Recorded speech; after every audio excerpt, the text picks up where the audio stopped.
ಕಳೆದ 10 ವರ್ಷಗಳಿಂದ ಯುವತಿಯ ಜೊತೆಗೆ ಪ್ರೀತಿಯನ್ನು ಮಾಡಿ ಮದುವೆ ಆಗೋದಾಗಿ ನಂಬಿಸಿ ಯುವಕ ಮೋಸ ಮಾಡಿ ಮತ್ತೊಂದು ಯುವತಿಯ ಜೊತೆಗೆ ಏನು ಮದುವೆ ಆಗ್ತಾ ಇರ್ತಾನೆ ಎಂದು ಆರೋಪವನ್ನು ಮಾಡಿ ಈಗ ಯುವತಿ ಕಲ್ಯಾಣ ಮಂಟಪದಲ್ಲಿರ್ತಕ್ಕಂಥದ್ದು. ನಾವೀಗ ಚಿಕ್ಕಮಗಳೂರು ನಗರದ ಬೈಪಾಸ್ ರಸ್ತೆಯಲ್ಲಿರ್ತಕ್ಕಂಥ ಕಲ್ಯಾಣ ಮಂಟಪದಲ್ಲಿ ಏನು ಈಗ ನೊಂದಿರ್ತಕ್ಕಂಥ ಯುವತಿ ಅಶ್ವಿನಿ ಅವರ ಜೊತೆಗಿದ್ದೀವಿ.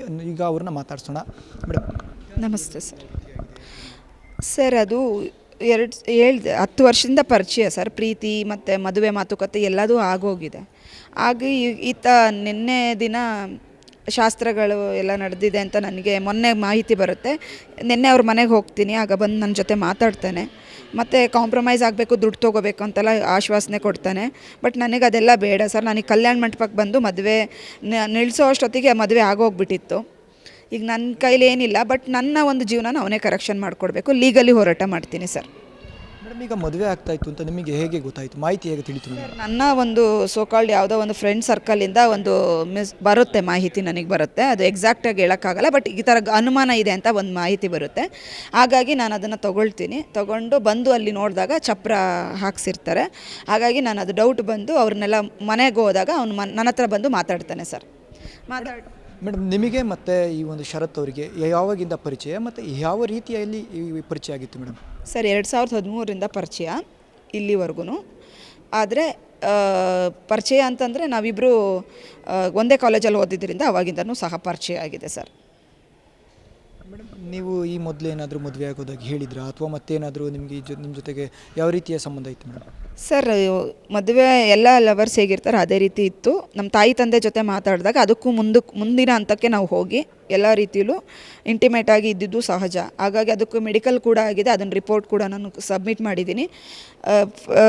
ಎಲ್ಲ ರೀತಿಯಲ್ಲೂ ಇದ್ವಿ ಸರ್. ಹಾಗಾಗಿ ಸಂಬಂಧ ಒಳ್ಳೆಯದೇ ಇತ್ತು, ಗುಡ್ ರಿಲೇಷನ್ಶಿಪ್ಪೇ ಇತ್ತು. ಮೇಡಮ್, ಈ ಹಿಂದೆ ಕೂಡ ಇವರಿಗೆ ಮದುವೆ ಆಗಿತ್ತು ಅಂತ ಹೇಳಿದ್ರಿ ಮೇಡಮ್.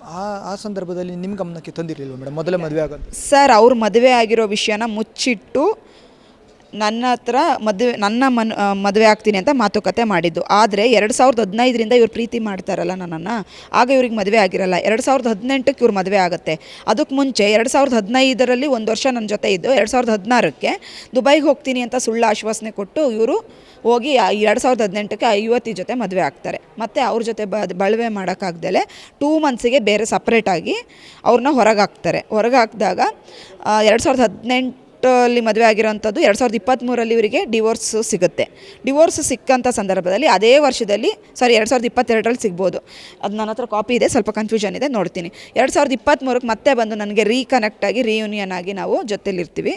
ಆವಾಗ ಇನ್ನೂ ಬಾಂಡಿಂಗ್ ಸ್ಟ್ರಾಂಗ್ ಆಗಿ ಮನೆಗೆ ಬಂದು ಮಾತುಕತೆ ಮಾಡಿ ನನಗೆ ಬಂದಂಥ ಸಂಬಂಧಗಳನ್ನೆಲ್ಲ ತಪ್ಪಿಸ್ತಾರೆ ಸರ್. 5 ಸುಮಾರು ಎಲ್ಲ ಒಂದು ಒಳ್ಳೆ ಸಂಬಂಧಗಳೇ ಬಂದಿತ್ತು. ಇಷ್ಟೊತ್ತಿಗೆ ನನ್ನ ಮದುವೆ ಆಗಿ ಸೆಟ್ಲ್ ಆಗಿರ್ತಿದ್ದೆ ಸರ್. ಇದು ತಪ್ಪಲ್ವಾ? ಹಾಗಾಗಿ ಆತ ಆಶ್ವಾಸನೆ ಸ್ಟ್ರಾಂಗಾಗಿ ಕೊಟ್ಟಿದ್ದರಿಂದನೇ ನಾವು ಎಲ್ಲದನ್ನು ನಂಬಿಕೆ ಇಟ್ಕೊಂಡು ಬರಬೇಕಾಯಿತು. ಪ್ರತಿ ವರ್ಷ ನಾನು ಮದುವೆ ಪ್ರಸ್ತಾಪನೆ ಇಟ್ಟಾಗ ಹಣದ ಸಮಸ್ಯೆ ಅದು ಇದು ಅಂತ ಸುಳ್ಳು ಹೇಳ್ಕೊಂಡು ನಮ್ಮ ತಾಯಿ ಹತ್ರ ಬಂದು ಮಾತಾಡಿ ಎಲ್ಲದನ್ನು ಕ್ಲಿಯರ್ ಮಾಡ್ಕೊತಾ ಇದ್ದ. ಹಾಗಾಗಿ ನಾನು ಇರ್ಬೋದೇನೋ ಹಣದ ಸಮಸ್ಯೆನೇ ಸರಿಯಾಗತ್ತೆ ಅಂತ ಅಂದ್ಕೊಂಡಿದ್ದೆ. ಬಟ್ ಮದುವೆಯಾಗಿ ಡಿವೋರ್ಸ್ ಆಗಿರೋದು ಯಾವುದೇ ವಿಷಯನೂ ನನ್ನ ಹತ್ರ ಹೇಳಿಲ್ಲ. ಜಗಳ ಆಗಿದ್ದ ದಿನ ಮಾತ್ರ ಆತ ಮಾರನೇ ದಿನ ಬಂದು ನನಗೆ ಈ ರೀತಿ ಡಿವೋರ್ಸ್ ಆಗಿದೆ ನನಗೆ ಅಂತ ಆತ ಆಗ ಕಾಪಿ ಕೊಡ್ತಾನೆ, ಡಿವೋರ್ಸ್ ಕಾಪಿನ. ಸೊ ಹೀಗಾಗಿ ಇದು ಅನ್ಯಾಯ ಸರ್. ಒಂದು ಹೆಣ್ಮಕ್ಳಿಗೆ ಅನ್ಯಾಯ ಮಾಡಿಬಿಟ್ಟು ನಿನ್ನೆನೂ ವಿಚಾರಣೆ ಗೊತ್ತಿದ್ದು ಸಹ ಈಗ ಮದುವೆ ಮಾಡ್ಕೊಳ್ಳೋದು ಎಷ್ಟರ ಮಟ್ಟಿಗೆ ಆತ ಸರಿ ಅಂತ ನೀವೇ ಹೇಳಿ. ಇವಾಗ ಮೇಡಮ್, ಆರ್ಥಿಕ ಸಮಸ್ಯೆ ಅಂತ ಅಂದಿದ್ರು, ಆಗ ನೀವೇನಾದರೂ ಅವರಿಗೆ ಆರ್ಥಿಕವಾಗಿ ಸಹಾಯವನ್ನು ಮಾಡಿದ್ರಾ? Yes sir. ಅವರು ಹಣಕಾಸಿನ ಸಮಸ್ಯೆ ಅಂತ ಕೇಳಿದಾಗಲೆಲ್ಲ ನನ್ನ ಕೈಲಾದಷ್ಟು ನನ್ನ ದುಡ್ಡನ್ನು ತೊಗೊಂಡೋಗಿ ಕೊಟ್ಟಿದ್ದೀನಿ.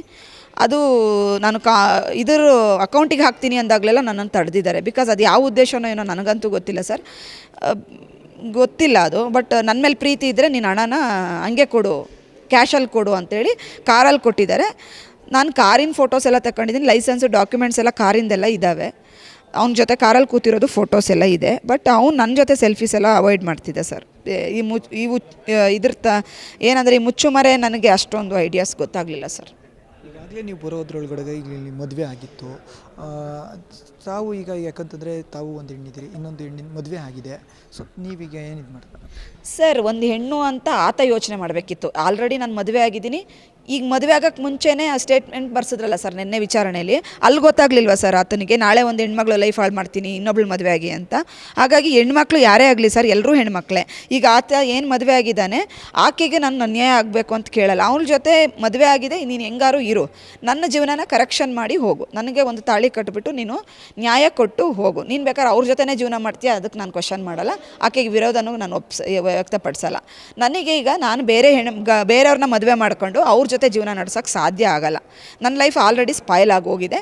ತಾಳಿ ಕಟ್ಟಿ ಒಂದು ನ್ಯಾಯಯುತವಾಗಿ ಗೌರವವಾಗಿ ಸಮಾಜದಲ್ಲಿ ಬದುಕೋಕ್ಕೆ ದಾರಿ ಮಾಡಬೇಕಂತ ಕೇಳಿ. ಎಸ್, ಇವಿಷ್ಟು ಏನು ನೊಂದಿರ್ತಕ್ಕಂಥ ಯುವತಿ ಅಶ್ವಿನಿಯ ಮಾತಾಗಿರ್ತಕ್ಕಂಥದ್ದು. ಯೋಗೀಶ್ ಕಾಮೇನಹಳ್ಳಿ, ನ್ಯೂಸ್ 18 ಚಿಕ್ಕಮಗಳೂರು. ನಿರ್ಭೀತ, ನಿಷ್ಪಕ್ಷಪಾತ, ವಿಶ್ವಾಸಾರ್ಹ ಸುದ್ದಿಗಳಿಗೆ ಮತ್ತೊಂದು ಹೆಸರಾಗಿರುವ ನ್ಯೂಸ್ 18 ಕನ್ನಡ ಈಗ ಆಪ್ನಲ್ಲೂ ಲಭ್ಯವಿದೆ. ದಯವಿಟ್ಟು ಇಲ್ಲಿರುವ QR ಕೋಡ್ ಸ್ಕ್ಯಾನ್ ಮಾಡಿಕೊಂಡು ಆಪ್ ಡೌನ್ಲೋಡ್ ಮಾಡೋದಕ್ಕೆ ಮರಿಬೇಡಿ. ನಿಮ್ಮ ಬೆಂಬಲ ಹೀಗೆ ಸದಾ ನಮ್ಮೊಂದಿಗಿರಲಿ. ಧನ್ಯವಾದ.